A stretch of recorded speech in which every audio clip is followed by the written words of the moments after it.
Alejandro de la Fuente is the Robert Woods Bliss Professor of Latin American History and Economics at Harvard. He is also Professor of African and African American Studies and founding director of the Afro-Latin American Research Institute at Harvard's Hutchins Center. In addition, he is also the author of Becoming Free, Becoming Black, Race, Freedom, and Law in Cuba, Virginia, and Louisiana. Welcome, Alejandro. Thank you for finding time to be with us. It's always good to be with you, Jen, and Thank with the Dr. Class audience. You know that. In this month is Black History Month. By the time our listeners are listening to us, it will still psychologically be Black History Month, even though it is longer officially Black History Month. We focused on the way that racial inequalities matter, Black Lives Matter in the United States. Can you tell us some of the ways the racial challenges facing the U.S. are different and similar to those in Latin America? One would have to start with the similarities, actually, because, Black History Month was created in the U.S. in order to call attention to the need to rethink the history of this nation from and through the experiences of Africans and people of African descent. That same need exists in Latin America. I mean, if you think about to start, if you think about of the 11 million Africans who landed in the Americas from the 16th to the 19th centuries, about 2/3 of them went to the former colonies of Spain and Portugal. The center of the diaspora has always been south of Rio Grande. But just as in the U.S., there is a need in Latin America, a pressing need to rethink the region, to rethink the region's history from and through the experiences of and the contributions of Africans and their descendants. So, I would start by highlighting that similarity, and that's why Afro-Latin American Studies has become a field of academic inquiry and research and teaching in the last 20 years or so. The other commonality that I must state at the very beginning of this conversation is that when we think about Black Lives Matter, when we think about racialized police violence, many people think this is just an American, in the U.S. sense of the term, phenomenon. It is not. The country in the Americas where the largest number of people of African descent die at the hands of the police every year is not the United States. It's actually Brazil. It's in Latin America. Could you talk a little bit more about that in general? What kind of both structural and police violence Blacks encounter in Latin America?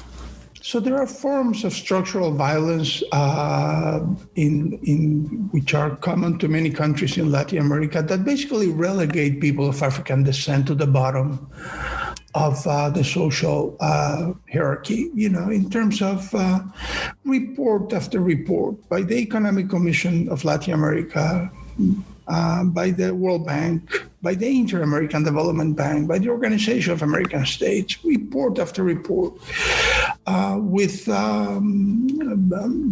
brutal uniformity, highlight how people of African descent are behind in terms of access to education, access to housing, access to healthcare services, which of course indicates that there are structural factors, there are organizing factors in society that produce these racially differentiated results.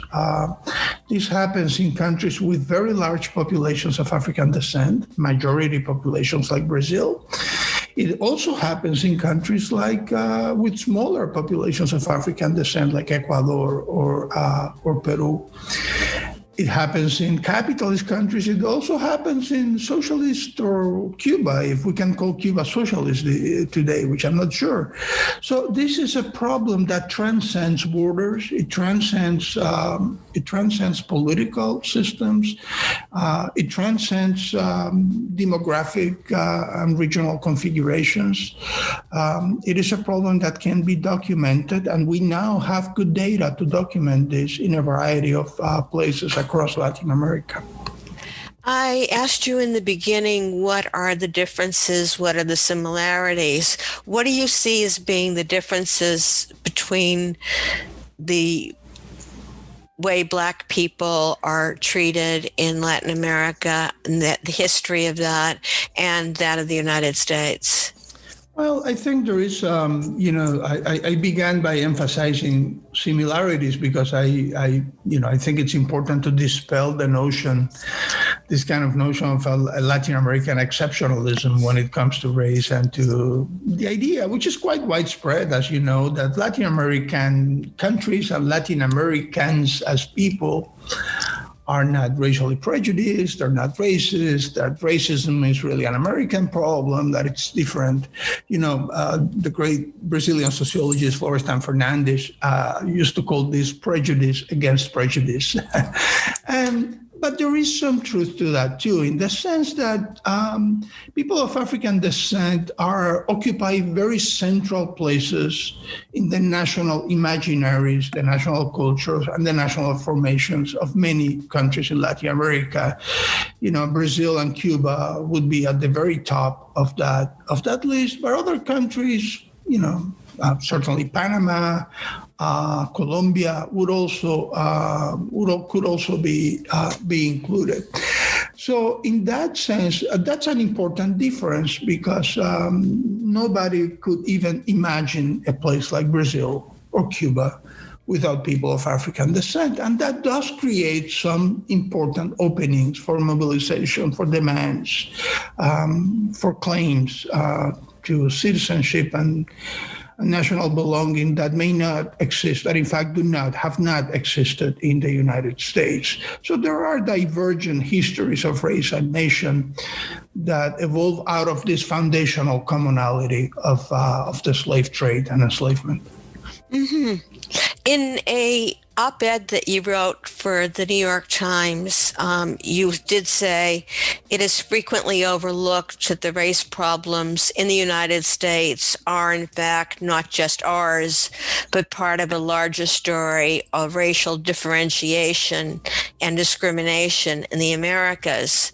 And then you go on to talk about the difference between achieving economic justice for the Black community and the perpetuation of racial differentiation and discrimination. Could you talk about that? Is that a bifurcating problem? What's going on there? So it's a very complicated question. As you know, I've done research on Cuba, on this very question in Cuba, which is an interesting case study, because Cuba is a unique lab. It's a unique laboratory for social justice, not just racial justice, but social justice in the Americas during the last 50 or 60 years. And even in Cuba, where measurable racial inequality declined dramatically between the 1960s and the 1980s, understandings of race, different processes of racial stratification continued to limit and undermine the otherwise egalitarian social policies implemented by the Cuban post-revolutionary experiment, which suggests that racial stratification can operate along with and can coexist with even with metrics of equality. And if that is the case, so you can find measurable, that measurable inequality declines, and yet, racial discrimination, racial prejudice, and eventually, racism as a structuring system of power can coexist with that. If that is the case, then my goodness, what does it take?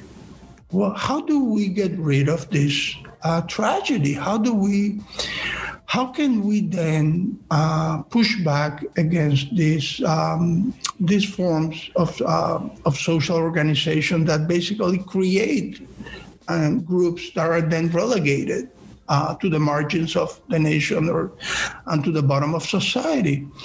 And that's the question that gets me out of bed every morning. How do we do this? And I have become convinced, and activists would certainly teach us this, and we learn a lot from them, that racism cannot be reduced to a question of maldistribution of resources. That's an important dimension of it, but you can deal with the maldistribution of resources, and racism can still, not only live along with that, survive, hibernate, hide, wait, and then reassert itself whenever resources are scarce, whenever there is a need to compete for a job, whenever there are pressures in terms of social mobility and upward mobility.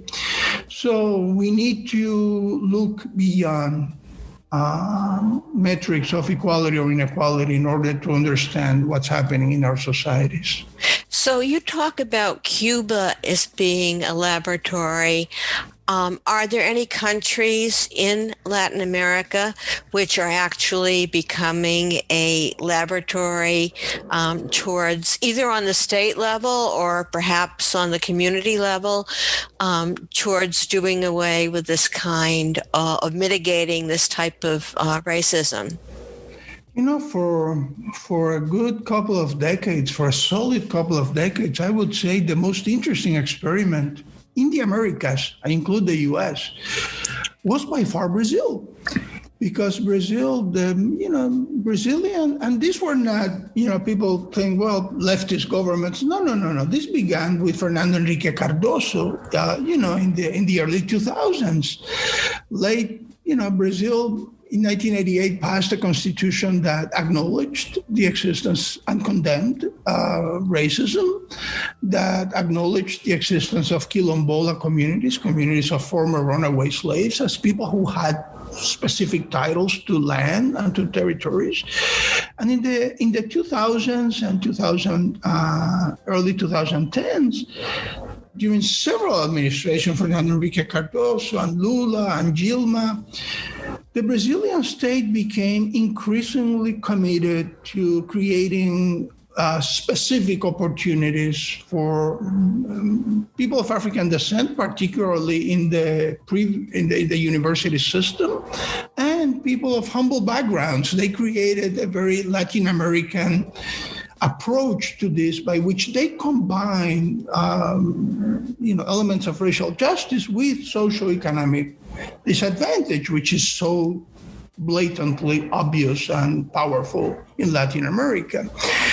And they transformed, we're still living, they transformed the university system, higher education, and the face of higher education in Brazil. I see this in our own activities. The number of Afro-Brazilian applicants that we get these days for anything we do is an avalanche of junior, brilliant Afro-Brazilian scholars, activists who have taken advantage of these opportunities in higher education. Several years ago, June, you may remember, President Dilma Rousseff came to visit us, and I asked her about, I said, well, will these programs survive a political conjuncture that obviously has not been particularly favorable to these programs and to these concerns. And I asked the question, honestly thinking that she would say, no, these programs can only survive if there is, much to my surprise, her answer was yes. Alejandro, those programs will survive because because they have now acquired a level of visibility and acceptance, social acceptance, that cannot be easily eliminated. They can be limited, they can be reduced, you can push back. So I think Brazil has been, in the last 20 years, the most interesting place to look at in the Americas, including the U.S., for this. What's the situation in Brazil right now, Alejandro? So, I think one of the things we do at the Afro-Latin American Research Institute is to work with state agencies across Latin America that deal with Afro-descendants and with issues of racial justice, equity, inclusion. So we work with CEPIR, with the Brazilian agency against racial discrimination. You can see that agency has lost power, visibility, resources within the federal government. There is no question about that. At the same time, the university system has continued to accept, has continued to provide opportunities for applicants of African descent to continue coming into the university system. Other programs like Bolsa Familia have been under attack, which used to provide support to poor families. So, it's, I would not be, I think it's a moment of not great optimism on that front in Brazil, like with many other things. But I hope President Rousseff was right when she said that these things would have a kind of a temporal permanence that will transcend just different administrations. So what other countries have been doing successfully or unsuccessfully interesting experiments in dealing both with economic justice and this issue of racial differentiation and discrimination? So there's been a wave. I think the most interesting thing to highlight is that since the 1980s, I think the first case was Nicaragua, in fact, 1987, and then Brazil, 1988. Since the 1980s, there's been a wave of a transformative wave in which country after country in Latin America has acknowledged frequently in their constitutional texts the existence of people of African descent as members frequently of plurinational nations. This is so you have an idea. In the 1980s, only two countries in Latin America included people of African descent in their national censuses, Cuba and Brazil. Now, basically every country in Latin America includes or is some sort of question to capture, to allow people of African descent to self-identify themselves, to be allowed themselves to be counted, to be identified, which of course provides visibility, recognition. In 2019, the Mexican government approved a constitutional amendment recognizing Afro-Mexicanos as part of the plurinational nation. In 2019, Chile approved also a law acknowledging the existence of people of African descent in Chile. The Mexican census of 2020 included a question, we're still awaiting the results, by the way, included a question about people of African descent. The Chilean government committed to including such a question in the census in the future. So if you look across the region, this has been quite a transformation in terms of acknowledging and providing visibility to population groups that for many, many decades remained basically invisible. This is a major question of justice, is that, the World Bank in one of its reports highlighted this. There is, you cannot even talk about equity or inclusion if there is analytical neglect, if there is structural neglect, if there is state neglect. You first need to acknowledge that these people exist and that they are part of the nation. And that's a starting point. We can then start talking about other themes. So what other things are we talking about? I remember that in Colombia's constitution, which was a total remake and spent a lot of language both on indigenous people and the multicultural nature of Colombia. But what practical implications do these constitutional reforms have? Well, so I think the practical implications are not just symbolic. In the case of Colombia, for instance, the acknowledgement of the recognition of the very existence of populations of African descent led later, as you know, to Ley 70, which basically allowed Afro-Colombian, mostly rural communities to make claims to their lands and to their ancestral lands. So this created an opportunity for those communities to claim control over lands that were otherwise under a lot of pressure from different actors, like economic actors who wanted to access those lands and to incorporate those lands into different forms of extractive industries or exploitation or commercial agriculture. So that's not a minor thing. And these communities have been fairly successful in, it's not a small number. In Brazil, the number of Quilombola communities who have registered with the federal government is also significant. I mean, when you talk to activists, of course, they're going to emphasize, and rightly so, half-empty glass kind of view about this, and I would totally agree with that. But at the same time, it's not this constitutional changes, this kind of new constitutional wave has created concrete and measurable opportunities, not to mention the fact, June, that the very acknowledgement of these populations is symbolically very important. If you're a person of African descent living in Peru, it makes a difference when you have un día de la cultura afro-peruana, you have a day of the Afro-Peruvian culture, where when there is a reference to your community and to your history and to your people in the constitutional text.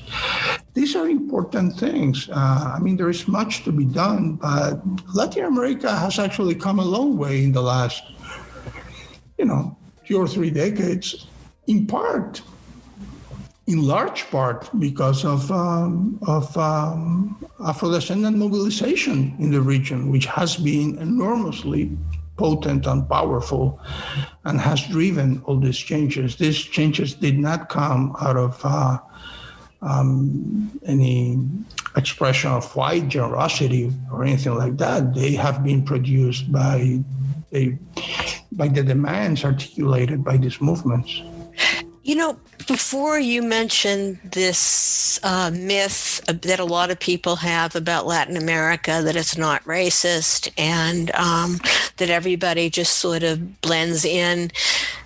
One of the things I'm having trouble getting my head around personally, and it's kind of been aggravated by reading your book, is that you talk about how the state and society developed this concept of Black. Basically, it was instrumental in taking away citizenship by lumping blacks, whether they were freed or slave, together as just sort of this one category.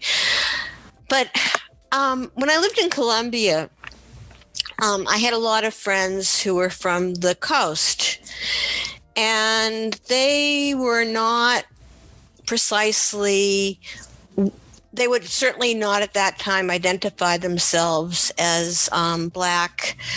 They were pleasantly coffee colored. And one of them, who was an actor who had traveled to the United States a lot to perform, commented to me that, in Colombia, nobody saw him as Black, but in the United States, he was just another, and he used the N-word. So I'm wondering, with this constitutional recognition of Afro-descendant communities, in places like Brazil, affirmative action in the universities, is self-identification of who is Black, of who is Afro-descendant changing? Is it morphing? It is morphing. It is changing. And of course, that is not unrelated to public policies such as the ones you just mentioned. In fact, Afro-descendant movements in countries like Brazil, Colombia is an excellent case. There have been campaigns by activists to invite people to embrace some sort of Black identity and some sort of Blackness in order to be counted and in order to be visible in different state statistics and programs. So it is changing, especially among, there is some survey research done into this that indicates that especially among younger people, there has been a significant shift towards embracing these identities and acknowledging these identities.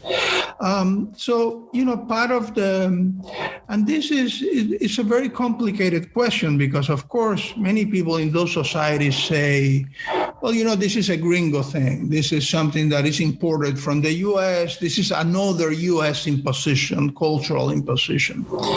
Activists themselves tend to reply that their Blackness is not made in the U.S., that they experience Blackness every day in the streets of Cali and Rio de Janeiro and Buenos Aires and Montevideo and Havana. So they tend to turn that around and say, wait a second, this is not just an American thing.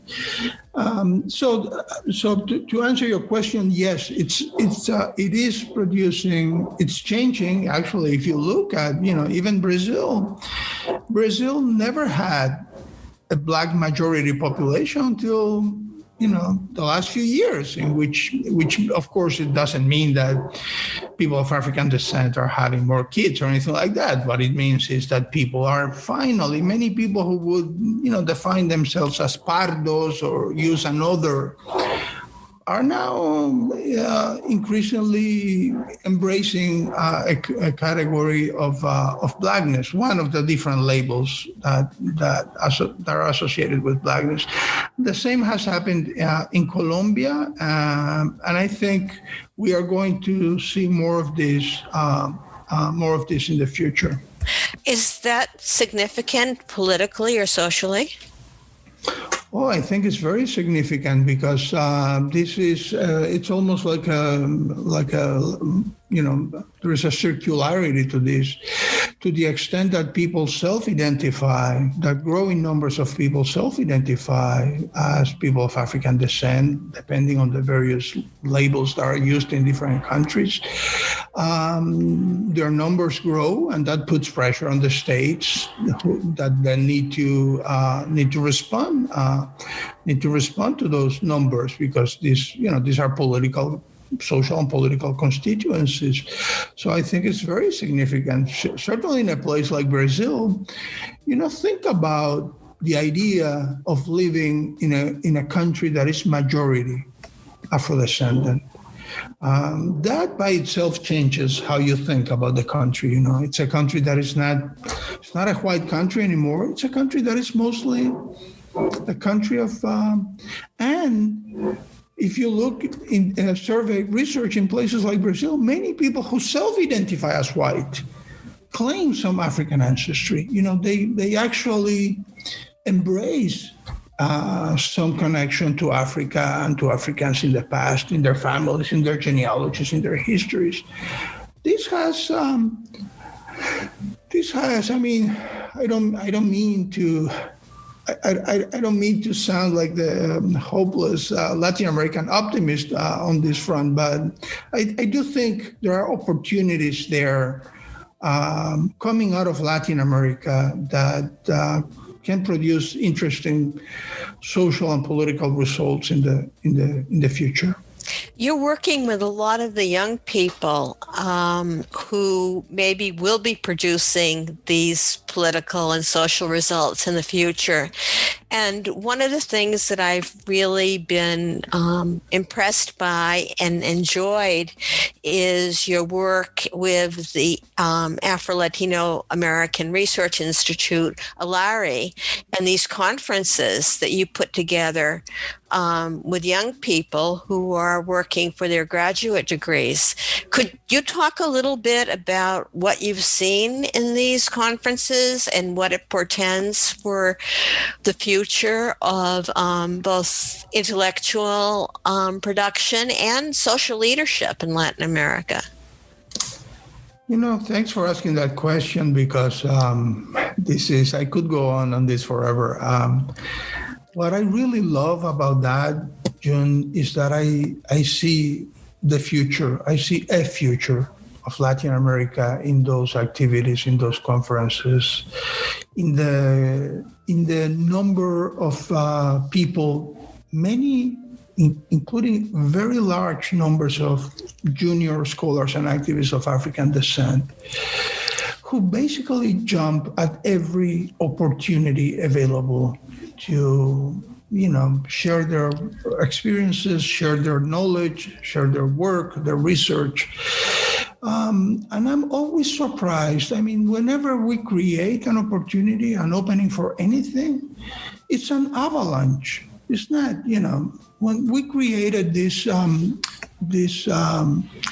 dissertation workshop on Afro-Latin American Studies, the Mark Cluster Mammal and Dissertation Workshop on Afro-Latin American Studies, the first year we received about, the first year was in 2016. First year we received about 60 applications. To make the story short, in 4 years, we have received 893 applications. Now, these are 893 people who are writing doctoral dissertations on race and inequality in Latin America. Okay? That's an avalanche of junior people who are participating, who are constructing this field through their work. And about 50% of the applicants are people of African descent, coming from various universities, especially Brazil, but also Colombia, or people, Afro-Colombians, Afro-Brazilians, Afro-Uruguayans, Afro-Panamanians, who are in universities all over the world, because this is open to applicants from all over the world. And, they can submit an application in Spanish, in Portuguese, or in English. So it's very inclusive. My favorite story about this is the case of a student who applied from a Quilombola community in Brazil, Jessiani, and she wrote a beautiful text that was published afterwards in the portal of Geledes, the famous Afro-feminist organization in Brazil, saying that when a friend told her about this opportunity, she thought, well, I'm a young, Black, poor woman from a Quilombola community. There's no way on earth I'm going to go to Harvard, of all places. But, one of her teachers told her, no, you've got to apply. Nothing is given to us. We have to fight for everything. And she did apply because, then she said, but I don't really speak English. And her mentor told her, another woman, of course, told her, no, you can do it in Portuguese. Come on, get to it. Well, she did apply. She was selected. She came. Those are the people who are transforming this field. When we hosted the first ALARI conference on Afro-Latin American Studies at Harvard in December 2018, we were expecting maybe 80 proposals, papers, panels. We received over 500 panel proposals. We're talking between 2,000 and 3,000 people who were trying to get into the program. I said, we can do an Afro-LASA now. We can do something similar to LASA conference on issues of race in Latin America. For that conference, we devoted basically all of our resources, virtually 100% of the resources we had, to finance the participation of junior female scholars of African descent from various countries in Latin America. I mean, that was a very targeted. And when I spoke to the whole group the first day, that place looked like another. I mean, it was just the face of the field in that crowd was, okay, we've done something is happening here. I always say that what we are doing is channeling all this energy, all this productivity, all this incredible intellectual production. It's just creating spaces where these people can come together, see each other as part of a field, as part of a conversation, and also creating a space. And to me, this is absolutely fundamental. We're creating a space where a wide variety of knowledge producers come together. These are not just students and your typical faculty from different universities. There's a very large number of intellectuals who are producing knowledge from the communities, from their communities, and they're generating interesting programs, initiatives, research agendas that we need to incorporate into our classrooms. And, that's in a sense what we are doing. But the image that always comes to mind is that if we create a space for anything, it's a flood. Tom Cummings and I are organizing an itinerant research seminar on Afro-Latin American art, trying to constitute Afro-Latin American art as a field of study. We have courses on African American art. We have books on African American art. We have collections of African American art. We don't have courses. We don't have syllabi. We don't have books. We don't have collections on Afro-Latin American art. So we decided to do this, and we issued a call for applications for people to participate. This is a very small seminar. It would be a seminar that would travel, funded by Getty Foundation.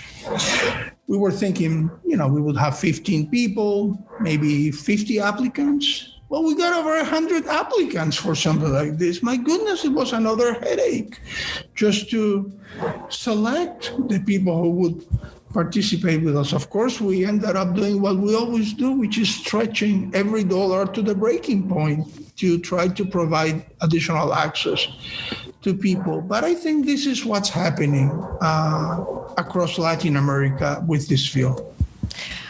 That's really interesting. I can't wind up this interview without asking you about your book. I have just finished reading it, as I mentioned, and actually one of the things I found really interesting was in the introduction where your co-author describes your delight with archives, because I think of you as being a art collector, a conference organizer, and not so much as being a library rat. Could you talk about that side of you, and could you also talk about what were the most interesting archival findings that you found for this new book? So it's, when I was very, very young, for years, I basically lived at the Cuban National Archives. I spent so much time there in the 80s that at some point I was allowed to stay after the archives closed every day. That's how close I was to the archives. I had my own desk there, and after 5 p.m. they would close the archives. Everybody had to leave. There was only one person who was like a guard, right, with his dog, and me. I would stay there every day. So those are some of, one always is, one tends to recall youth with some nostalgia. But beyond that, as a historian, I have always enjoyed enormously the thrill of archival research. And just when you find that one special source that nobody else has seen before, and then you sometimes don't even really know what to do with it. So I'll tell you one example of one source, which I now use in classes. I share it with students, which was a very rare will, un testamento, right? 1604, a woman, an enslaved African woman, her name was Ana Biojo, which means that she came from the Senegal area, more or less, probably from islands in the Cape Verde region. And this enslaved, I had never seen a will by an enslaved woman, because slaves usually did not have property, and certainly whatever possessions they had, they would not include in any formalized will, which had to be done before a notary and all this. So, I found that document. I really didn't know what to do with it at the time. I just knew, I just could smell that this was an important historical reference. And that even though I was unable to reconstruct Ana Biojo's life beyond what the information that she provides in the will, that this must have been a remarkable woman. What that document did for me, however, was and that's the beauty of archival research, was to pose questions for which I had no answers, which was, how on earth an enslaved African woman could even find the resources, the networks in order to produce this kind of written evidence, and why would she do that? So that document, which is a 2-page document, it sort of became an important ingredient in a larger research project about Black subjectivities, Black agency, the Africans' amazing abilities to navigate colonial societies and colonial legal systems and input those systems with their own visions and their own. So, you take that document and you end up writing 50 pages around it, not about it, but around it. And I think the ultimate testament to the importance of that moment is that in a course that I have taught with Tamar Herzog on the construction of labels of difference in Latin America, we've used that document because it's so unusual to try to think about how these categories are constructed and how people of African descent participated actively in shaping those categories and giving other meanings and creating possibilities in colonial societies. So the part of me does love, to the archive, and that's something I shared with my co-author, with my dear colleague, Professor Ariela Gross, who is a legal historian, legal scholar from University of Southern California. So I think we probably found each other first through that love for archival sources and archival research. Your book is a wonderful read. And I just have one last question. which is, what do you think that your book, which deals with the colonial period, but what sort of message or what sort of implications does it have when we're looking at Blacks in Latin America today? My main concern, I think our main concern, I think I can speak for Ariela here too, was to signal something that we frequently forget, which is that Blackness, as we understand it today, is something that was made by power. That Blackness is a fabricated category. And that is a fabricated category that is associated with all kinds of negative meanings, derogatory meanings. But that's not a God-given thing. This is something that was produced by colonial societies in places as diverse as British Virginia, French Louisiana, and Spanish Cuba. Okay, that's the rationale behind the book, which is that we began the conversation with similarities and differences. You want a big similarity? That's the very idea of Blackness is a massive similarity. But that's not something that was produced, that was manufactured, even though today we don't think about the process by which this category came to exist and what it came to mean. So if I had to identify one purpose behind that book, that would be the one, June. Thank you very much, Alejandro. You've been listening to Alejandro de la Fuente. He is the Robert Woods Bliss Professor of Latin American History and Economics at Harvard. He is also Professor of African and African American Studies and Director of the Afro-Latin American Research Institute, ALARI, at the Hutchins Center at Harvard.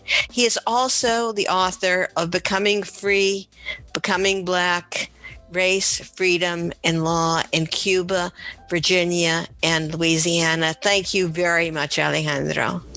A pleasure. Un placer.